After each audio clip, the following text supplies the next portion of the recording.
Bem, gente, boa noite. Vamos unir os nossos corações, os nossos sentimentos, o nosso interesse e rogarmos a Jesus que possa nos auxiliar nesses breves instantes de estudo, de análise, que é fundamental que a gente internalize, que a gente saia daqui para aplicar. Se guardarmos os conhecimentos sem a aplicação, guardarmos a pena, não terá valido a pena. E o tema é bastante instigante, o descontrole emocional e suas consequências. Avaliar o momento pela qual a humanidade enfrenta é o reconhecimento de um grande desafio. Estamos todos a enfrentar esse desafio. E é fundamental entendermos as razões desses desafios, que têm uma relação direta com as nossas emoções, que quando se descontrolam, geram consequências graves e danosas, e que tem sido muito comum esse descontrole emocional, justamente pela falta dessa análise, dessa compreensão em relação a esses conflitos, a esses desafios. Ficamos conspirando e sonhando o casamento perfeito, o trabalho perfeito, o filho perfeito, o corpo perfeito, e aí a gente não tem como conviver com essa perfeição que a gente almeja. É fundamental entendermos que estamos em um processo de trabalho e precisamos, portanto, trabalhar para a construção dos resultados. As nossas emoções, portanto, precisam serem conhecidas e aí corrigidas, melhoradas, aperfeiçoadas. E como isso se dá? A gente fica muito numa expectativa, esperando muito, e a gente se relaciona com a religião, com o pensamento religioso dessa forma. Eu vou me associar a um pensamento religioso e a religião vai fazer isso por mim. Vai me aperfeiçoar, vai me tornar um anjo, e eu vou para o céu, e lá tudo é alegria e felicidade. E é mais ou menos assim o nosso estágio. A doutrina espírita, portanto, tem feito um convite à humanidade. Analisarmos o que somos, por que estamos enfrentando essas turbulências, quais as razões, os propósitos. E quando a gente então percebe tudo isso, tudo ganha uma ótica diferente. Jesus, ele vai dizer na sua fala, no seu discurso mais memorável, né? Bem-aventurados os brandos, porque possuirão a terra. Olha, os brandos possuirão a terra. E ele segue, bem-aventurados os pacíficos, porque serão reconhecidos como filhos de Deus. Os brandos e os pacíficos, aqueles que herdarão a terra e aqueles que serão reconhecidos como filhos de Deus. Jesus exalta, portanto, a necessidade de nos tornarmos mansos e pacíficos. No entanto, estamos intranquilos e sofridos. Há um movimento que procura entender esses aspectos da humanidade. Se debruçam em pesquisas e em estudos para o entendimento dessas emoções que oscilam tão facilmente. E os estudiosos apontam que há uma incompreensão da humanidade em diagnosticar o que seja a irritabilidade e a irritação. Porque A irritabilidade é aquilo constante em nós. E a irritação é o resultado da irritabilidade. Ou seja, há pessoas que superam a morte de um ente querido com muita facilidade. Se esforçam, compreendem aquele momento e supera o enfrentamento difícil da separação do ente querido. Mas que essas mesmas pessoas são capazes de agredir uma outra numa discussão de futebol, denotando que nós não estamos entendendo muito bem essas emoções. A gente não tem procurado compreender tudo isso. E aí nos envolvemos com essa irritabilidade que é o engarrafamento, que é de repente perceber que o nosso salário não é o que supostamente a gente merecia ou o que a gente necessitasse. E nessa irritabilidade com esses acontecimentos, a gente aí fica impaciente, indelicado, agressivo e acabamos com a irritação descontrolando as nossas emoções. E esse descontrole tem uma relação direta com a função fisiológica, ou a alteração nos batimentos cardíacos, manchas no corpo, insônia, falta de apetite, impaciência, intolerância. Aí, quando persistimos nesse comportamento, ansiedade, indelicadeza, depressão. A depressão ela não surgiu repentinamente. Todos estamos vivendo essa irritabilidade, desenvolvendo a irritação e desencadeando um descontrole emocional. Quando entramos nesses transtornos, pelo qual a humanidade, a esmagadora maioria, estamos inseridos, basta a gente entrar em uma discussão, quando alguém pensa diferente, é impressionante como isso nos afeta. E é esse o momento que a humanidade está sendo sacudida para que a gente perceba. É o momento de colocarmos a brandura e a mansidão em prática. Mas como isso é difícil. Porque a nossa natureza ainda é de descontrole. E como eu poderei controlar isso? Eu só poderei controlar se eu estiver inserido em grupos de estudos, para que eu possa me conhecer. Não é de repente eu agora vou me controlar. Meu Deus, me ajude. Como se em algum momento Deus não estivesse nos ajudando.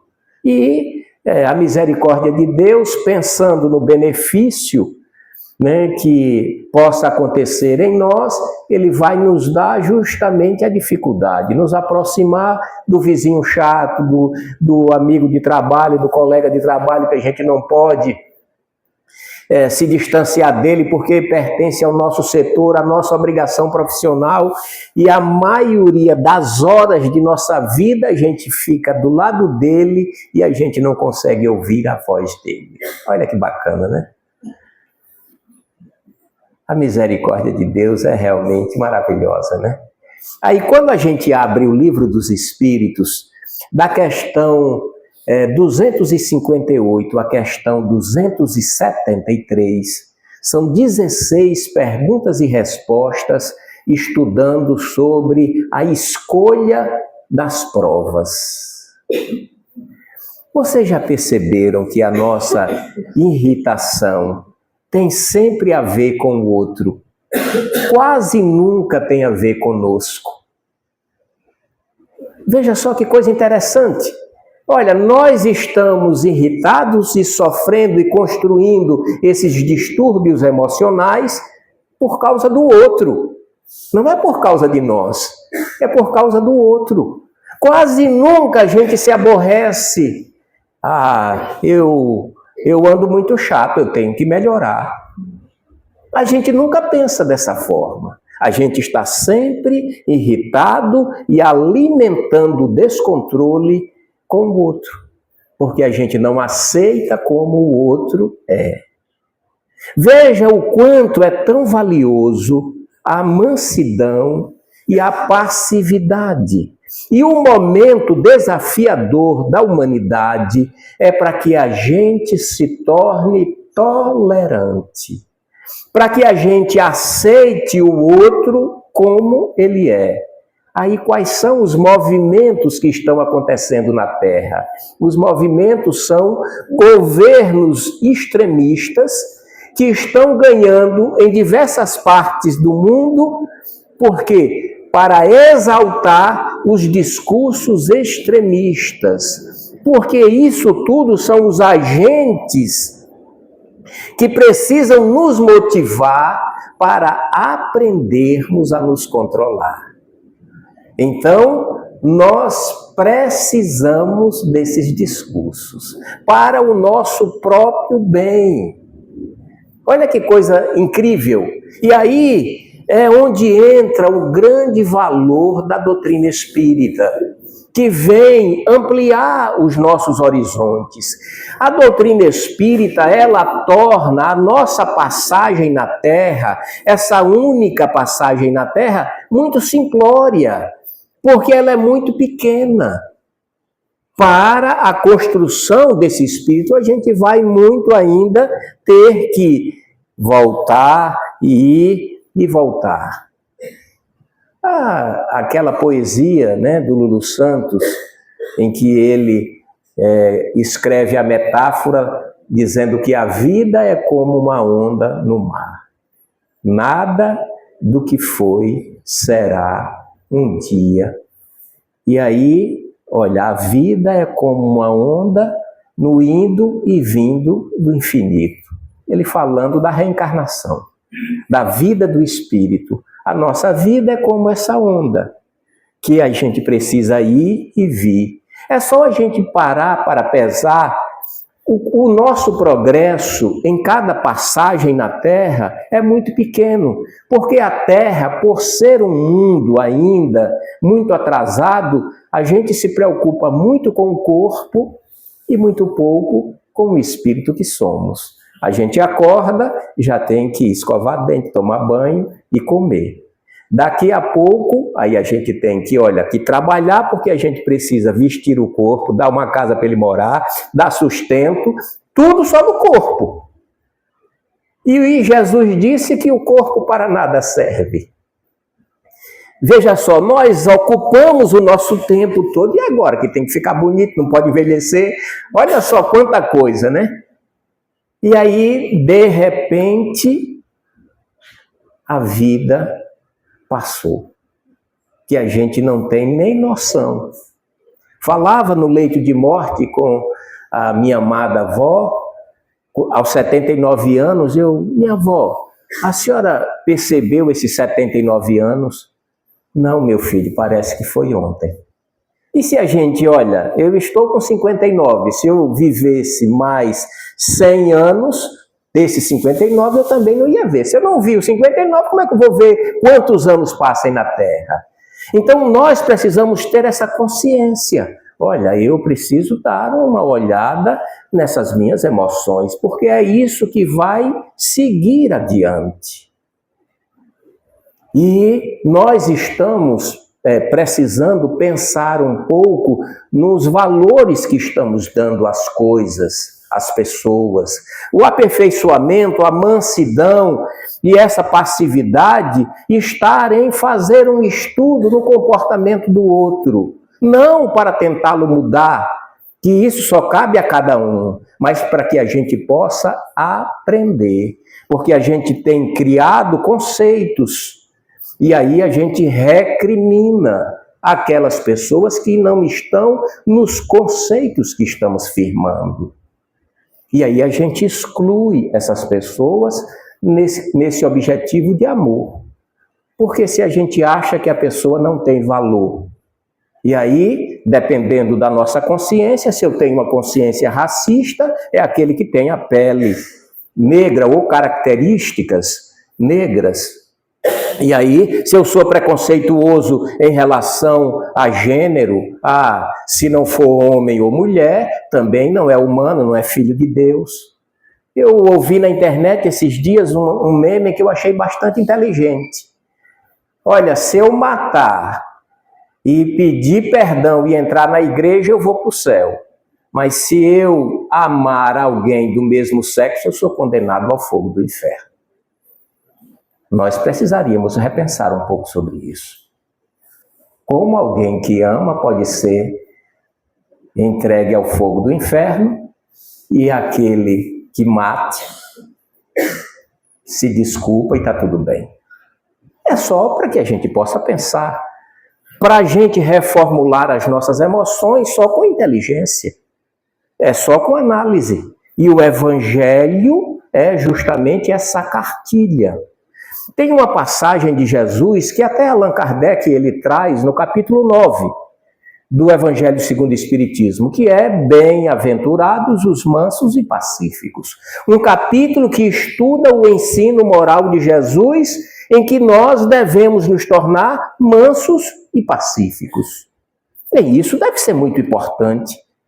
Se Jesus é tão contundente em relação a isso, eu preciso procurar, tentar me tornar uma pessoa mansa e pacífica. Aí Allan Kardec traz um texto de Mateus em que Jesus vai dizer assim: ouvistes o que foi dito aos antigos? Ou seja, aquilo que estava na Torá, aquilo que era o ensino judaico. Não matareis, e aquele que matar deverá ser condenado pelo juízo. Em verdade eu vos digo, olha o cristianismo aí agora. O judaísmo diz que aquele que matar terá que ser condenado pelo juízo. E Jesus vai dizer que aquele que se encolerizar com o seu irmão deverá ser condenado pelo conselho. E aquele que disser raca, que era, o próprio texto vai dizer, uma expressão judaica que quando se atribuía a alguém se cuspia ao lado. Que, como a gente faz isso, né? Flamenguista, fluminense, né? Porque a gente escolhe alguém que é superior, né? Hétero, branco, loiro, essas coisas tolas que a gente exclui porque a gente não está entendendo o universo. E aí Jesus vai dizer que se disser raca, deverá ser condenado. Mas se disser ao teu irmão, és louco, serás condenado ao fogo do inferno. Opa! Aí Allan Kardec vai dissertar sobre, porque, olha, é muito filosófica essa fala de Jesus, né? Porque se eu disser que o outro seja louco, eu deverei ser condenado ao fogo do inferno. Bem, a doutrina espírita nos ensina que não existe inferno.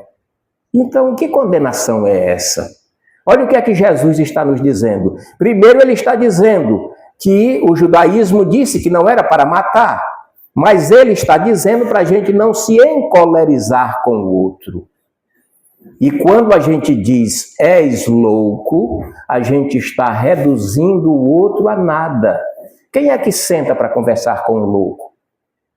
Quem é que dá ouvido ao que o louco diz? Então, se eu digo és louco, eu anulei o meu irmão.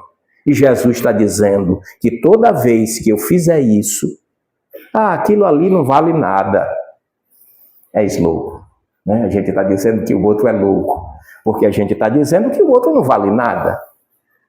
E aí seremos condenados ao fogo do inferno. Ou seja, nós estamos alimentando no nosso psiquismo um sentimento que vai nos levar a enfrentar esse inferno, que é um estado emocional. O céu é harmonia e o inferno o descontrole. E cada vez que eu desvalorizo um destes pequeninos, é a mim mesmo que estás, segundo Jesus, a fazê-lo. Porque no momento em que nós assistimos, é a Jesus que estamos assistindo. E no momento em que desprezamos, é a Jesus que estamos desprezando. Aí veja só, nós geramos uma expectativa. Eu vou casar para ser feliz. Essa é a frase mais emblemática da Terra, né? Aí nós jogamos todas as nossas forças. E o mais maravilhoso é que quando nós estamos no corpo juvenil, né, na produção dos hormônios, os bilhões de hormônios, e a gente enfrenta o mundo. Mas eu estou apaixonado, não. Abandona pai, mãe, tudo na vida, porque a gente quer aquela outra pessoa. Aí depois, sabiamente, a vida vai nos colocar no enfrentamento da experiência para o crescimento do espírito, que é o enfrentamento do desafio, que é a proposta de eu querer fazer ao outro sem querer nada em troca. Opa, eu tenho que fazer isso para minha esposa? Sério? Eu acho que eu não vou querer evoluir dessa vez. É mais ou menos assim o que a gente pensa diante dos desafios. E nós precisamos repensar os nossos valores e o quanto isso é tão sério. Emmanuel, ele vai dizer ao Chico Xavier que a mente humana, ela está mais facilmente capaz de se envolver com o sofrimento do que com a iluminação. E diz que o nosso descontrole emocional é resultado dos nossos interesses.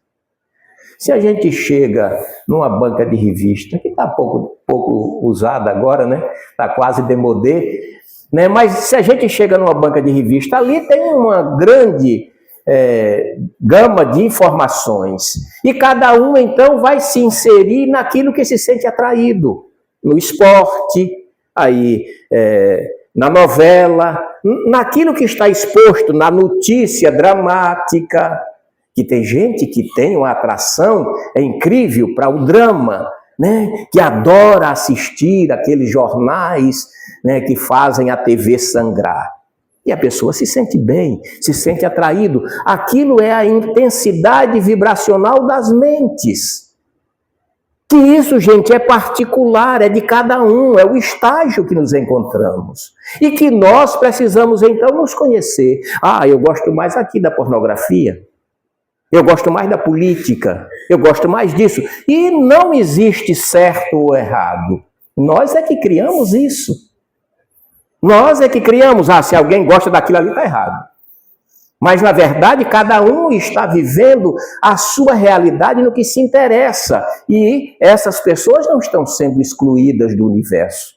Nem Deus estará dando as costas a elas.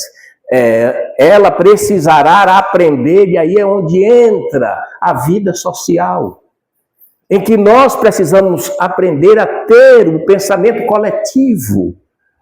E perceber se o meu desejo individual tem comprometido a sociedade em que estou inserido. Eu tenho sido exemplo? Eu tenho cuidado da minha sociedade? Ou eu sou aquele que não consigo ter essa preocupação? Sujo, pincho, não me preocupo. Porque os espíritos vão nos dizer que até o pensamento pode poluir o ambiente onde a gente vive. Olha como isso é tão sério, gente. O que é que nós estamos pensando?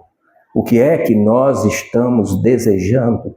E aqui não é, em nenhum momento, a condenação, é justamente o contrário. Nós precisamos observar para se inserir nessa jornada do progresso. Veja como faz tanto sentido esse discurso de Jesus em que a gente não deve se encolerizar com o outro. Então, quem for de esquerda, sentar do lado de quem for de direita. E agora, será que dá para ter uma conversa civilizada? se a gente já vai logo apontar que o outro é assim e o outro está nos dizendo que nós somos assim. E a gente perde a chance de aprender um com o outro. Ser brando e pacífico é justamente repensar sobre nós. Nós não sairemos daqui mansos e pacíficos. Poderemos, no máximo, sair daqui com o desejo de nos tornarmos mansos e pacíficos, que é uma jornada longa, que é um caminho longo, mas eu preciso dar um passo de cada vez. Como é que eu posso melhorar? Onde é aquilo que eu já tenho condição de reprimir, de não deixar essa minha irritabilidade alcançar a irritação? E isso deve ser um trabalho íntimo. Veja como todas essas agonias em nossa volta, elas são tão valiosas, embora a gente conspire e sonhe sempre com as facilidades. Por isso que a gente criou o céu. Porque o céu é isso, olha, é tudo... Como é o céu que a gente pinta? Um lugar cheio de árvores e redes, né? Muito vento, muita sombra, e muita gente caridosa para vir nos servir um lanche. A gente pensa sempre nessa facilidade. E os espíritos demonstram que quanto mais consciência, mais responsabilidades. Nós é que queremos, então, trabalhar para a modificação de mais e mais, porque isso é que vai mudando o mundo. Emmanuel tem uma mensagem muito conhecida que ele chama de Jesus contigo. Ele fala sobre o Evangelho no lar. E ele vai dizer que o Evangelho no lar aperfeiçoa o homem. O homem aperfeiçoado melhora a família. A família melhorada equilibra a sociedade. E a sociedade equilibrada eleva a nação. Se nós queremos elevar a nação, a gente precisa aperfeiçoar o homem com o Evangelho. Mas a gente quer fazer o quê? Armar. A gente quer a polícia. A gente quer a força, a obrigatoriedade. E não o aperfeiçoamento. Então isso precisa ser muito firme em nós. O Hilário Silva, num livro muito bonito chamado Almas em Desfile, tem uma mensagem nessa obra intitulada Evitando o Crime. E ele vai falar de Spínola, Dr. Spínola, que era o presidente da Federação Espírita Brasileira quando era no Rio de Janeiro. E que um homem saiu de um bairro lá do Rio e foi até a Federação conversar com o Dr. Spínola, porque ele era um homem conhecido de ser muito manso, um homem muito doce, muito seguro, muito sábio, que sabia dar bons conselhos. E o homem aflito, então, procura o Dr. Spínola e chega lá e diz, olha, eu estou vivendo um caos. O que é que está acontecendo, meu irmão? Olha, eu tenho 4 filhas. 2 estão casadas e 2 estão solteiras, e todas moram na minha casa. Então, as 2 solteiras morrem de inveja das casadas. Os meus genros brigam e não se entendem. E minha esposa escolheu tomar partido de um deles. Então isso ferve, mas todos eles estão obsidiados e contra mim. Então, às vezes me dá vontade, passa pela minha mente, que eu devo matar um dos meus genros. E eu andei lendo alguma coisa sobre a doutrina espírita. E como tocou o meu coração. E eu estou com medo de fazer isso e botar a perder os pequenos passos que eu já dei em direção da melhora. Aí o doutor Spínola diz assim, olha, você faz o seguinte, quando alguém começar a brigar com você, você conta até 60. Isso não adianta não, homem de Deus. Você faz o seguinte, você sai da sala onde você estiver, você sai do ambiente onde você estiver, eles vão atrás de mim. Então você se tranca no quarto, de chave. Mas eles abrem a porta à força. E tudo que o doutor Spínola propunha para, olha, você conta até 60, bota água na boca, e ele sempre dizendo, eles vão encontrar uma alternativa. Aí o doutor Spínola diz assim, olha, você vai fazer o seguinte, se você tentar tudo isso, e ainda eles continuarem te buscando, você vai ligar para o hospital e vai esperar a ambulância na porta. Quando ela chegar, você entra e diz que está passando mal. É melhor que você passe os 2 dias internado do que você cometer um crime. Aí ele, emocionado, abraçou o doutor Spínola e disse, vá lá em minha casa, para você conversar com a minha esposa, para você analisar se ela não está obsidiada, porque tudo está tão terrível. Eles se abraçaram cordialmente e no dia seguinte o doutor Spínola, aquele devotado cristão, disse, eu tenho que ir lá visitar o amigo. E saiu em prece, caminhando, a direção da casa do amigo, e quando chegou lá, viu que a ambulância estava estacionada e saía da casa. O amigo então levantou-se um pouquinho e deu um sinal para o doutor Spínola, como diz, olha, deu certo, eu estou me livrando, né? Isso tudo de forma tão iluminada com a escrita do Hilário Silva, para nos mostrar que a gente precisa buscar uma alternativa para a gente não cometer um crime. Que o crime não é matar o outro, o crime é a gente não dormir, construindo um sentimento, um desassossego, uma tristeza, é a gente abalar a nossa fé, é a gente imaginar que o outro não merece o nosso respeito e o nosso amor, é gerar uma inimizade, um olhar ofensivo, agressivo. Então, nesse capítulo, Bem-aventurados os mansos e pacíficos, é um capítulo que tem apenas injúrias e violências, uma escrita de Allan Kardec estudando aquela mensagem que eu acabei de dizer, que Jesus exalta para que a gente não se encolere com o irmão. E depois ele vai trazer a afabilidade e a doçura, uma mensagem que tem a assinatura do Espírito Lázaro.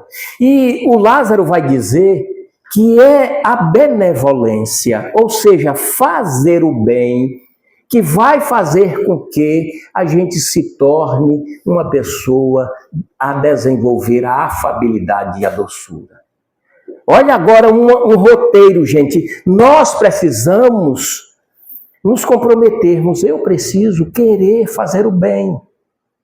E aí, fazer o bem não é procurar um jeitinho. Eu tenho que fazer o bem em todas as situações, porque é assim que eu vou ter a oportunidade de desenvolver a afabilidade e a doçura. E se eu faço isso continuadamente, isso depois se torna natural na nossa vida. Como nós estamos resistindo e alimentando o conflito, a gente sequer pensa na possibilidade da benevolência e, como consequência, da afabilidade e da doçura. Veja que mensagem tão profunda. Depois, a paciência, um espírito amigo que assina essa mensagem. É muito interessante, porque ela começa, o Divaldo Franco disse que é a Joana de Ângeles que escreveu essa mensagem. E aí eu não vou nem me meter nisso, E assinou como um espírito amigo. Mas esse espírito começa a mensagem dizendo: a dor é bênção que Deus oferece aos seus eleitos.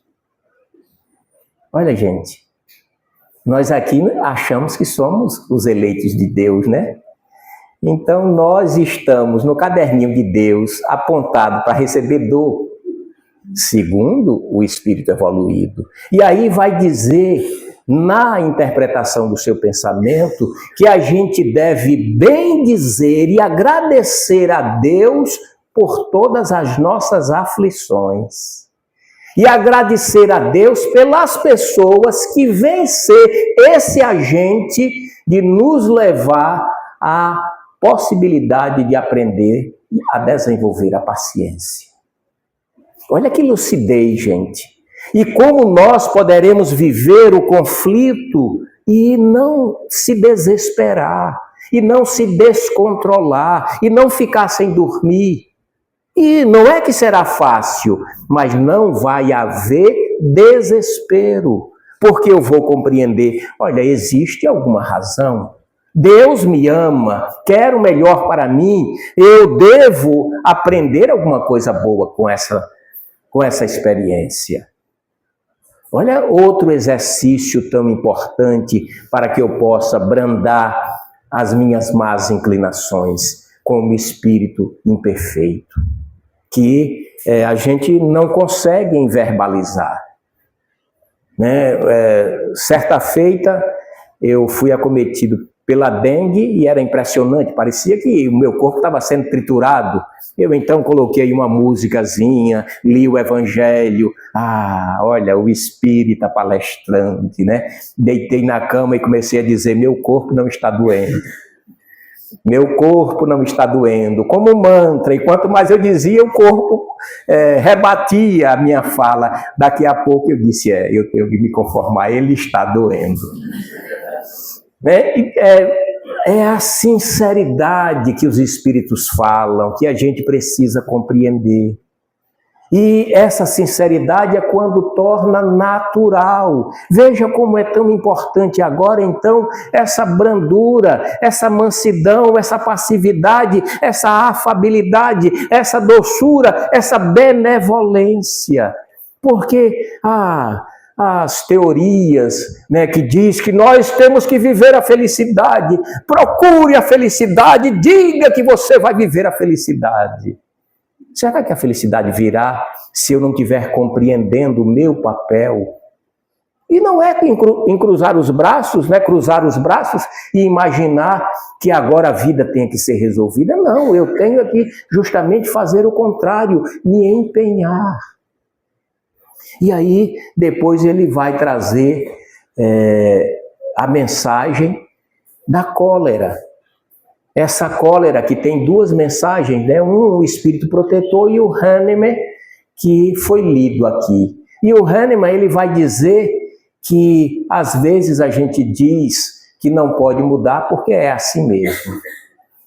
E o Hahnemann não chama atenção que se empoderar de um pensamento como esse é retardar a nossa melhora, é colocar uma barreira. Então nós precisamos confiar em nós, mas confiar de forma racional, de forma consciente. Bem, aonde é que eu preciso melhorar? Aonde é que eu sou fraco? Aonde é que eu já sou bom? Preciso manter aonde eu sou bom e melhorar aquilo que eu ainda preciso melhorar.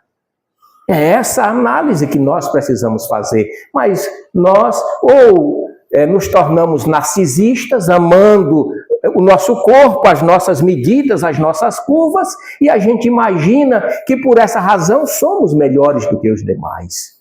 Ou nós estamos olhando no espelho e menosprezando a nós mesmos, sem compreender o templo sagrado que é o nosso corpo.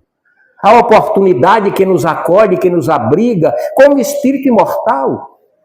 E que, olha uma barriga dessa, uma pochete dessa, olha uma ruga, e aí a gente, pelas mudanças naturais que o corpo precisa caminhar, nós aí reprimindo o estágio na Terra, criamos esses descontroles emocionais, essas tristezas inadequadas. Porque o corpo envelheceu. Bem, então o que era que a gente queria? Que o corpo tivesse morrido cedo? Era isso que a gente pretendia? Porque não dá para frear o envelhecimento, porque são fases que levarão o espírito ao seu aperfeiçoamento.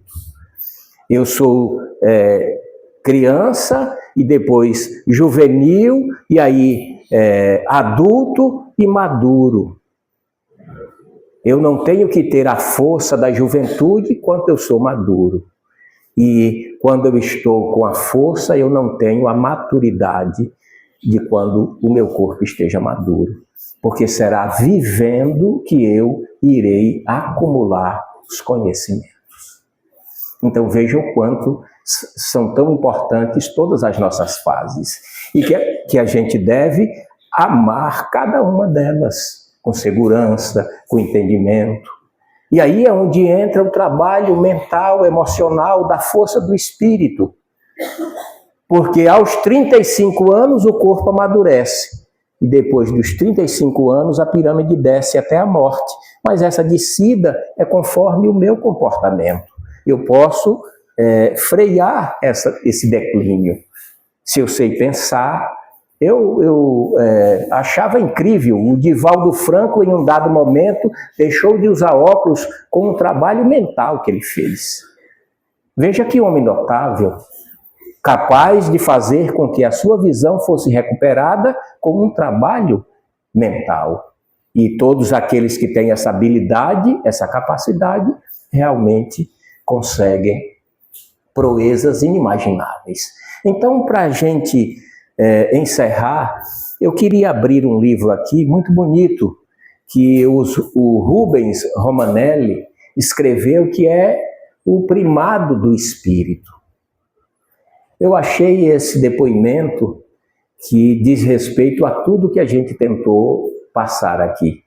Espero ter conseguido alcançar o coração de vocês para desenvolver o interesse de aprendermos a nos amar, a cuidar de nós, a compreender os diversos estágios que são as experiências doadas por Deus para o aprimoramento do espírito imortal que somos, porque nós nunca morreremos.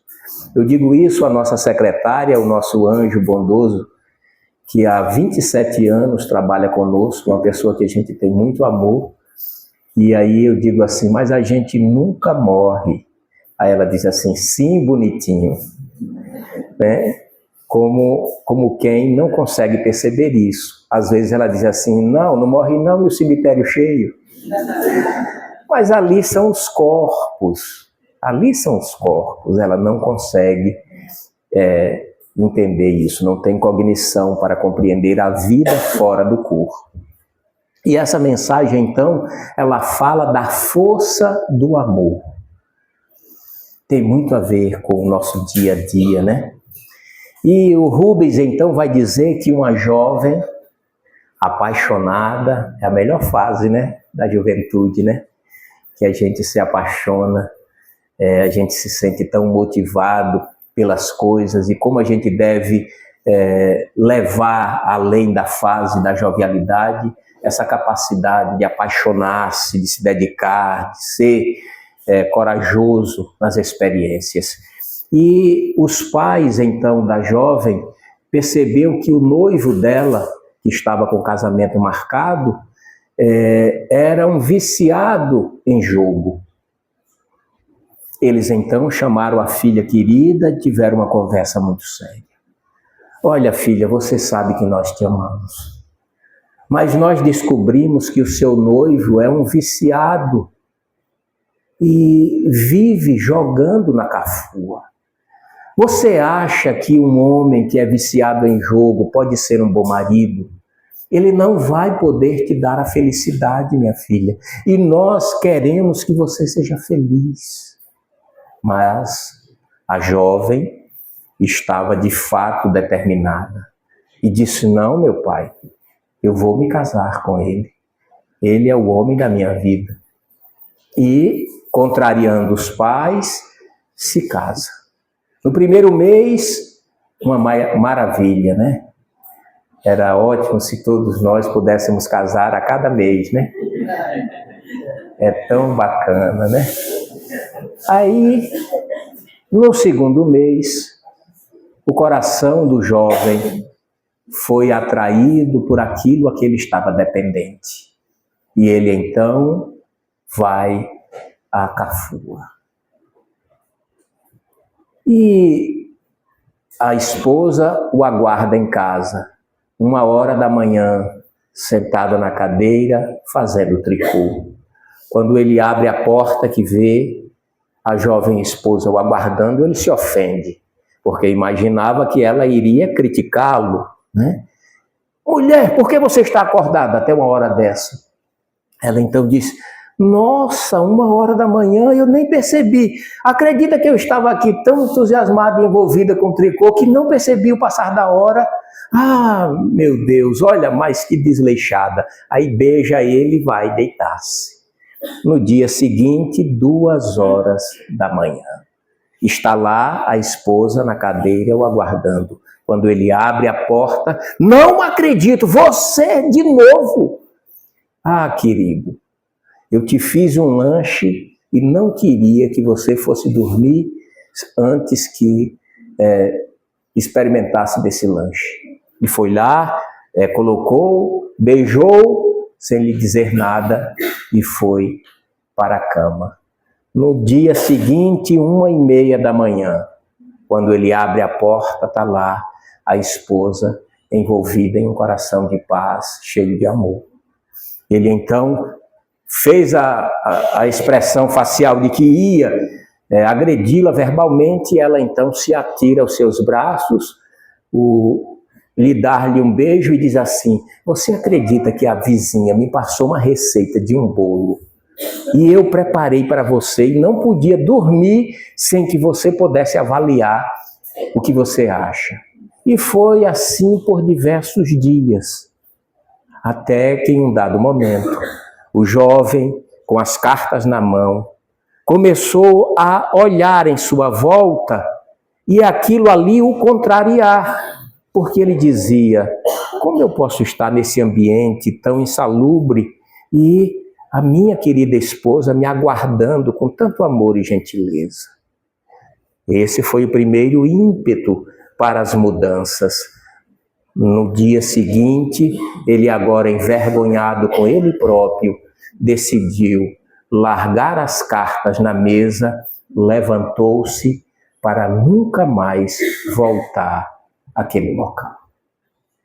A força do amor. É verdade que todos nós aqui temos dificuldades. E gostaria de oferecer-lhe essa grande lição para que a gente pudesse enfrentar toda e qualquer dificuldade que tenha se apresentado em nossa vida com a força do amor.